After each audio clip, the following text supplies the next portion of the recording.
முதியோர்கள் மற்றும் மாற்றுத்திறனாளிகள் தபால் ஓட்டு போடுவதற்கான வயது வரம்பை 80 85 உயர்த்தி மத்திய அரசு அறிவித்துள்ளது.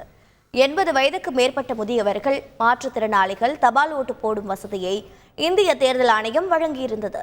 இந்நிலையில் தேர்தல் ஆணையத்துடன் கலந்தாலோசித்து மத்திய அரசு மக்களவைத் தேர்தலில் தபால் ஓட்டு போடும் வயது வரம்பை 80 85 உயர்த்துவதாக அறிவித்துள்ளது.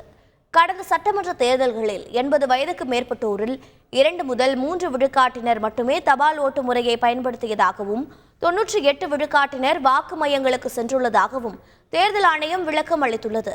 80 வயதுக்கு மேற்பட்டோர் 1,75,00,000 பேர் உள்ள நிலையில் தற்போது வயது வரம்பு 85 உயர்த்தப்பட்டுள்ளதால் 77 லட்சம் பேருக்கு மட்டுமே தபால் ஓட்டு முறையை பயன்படுத்துவதற்கு தகுதியானவர்கள் ஆவர்.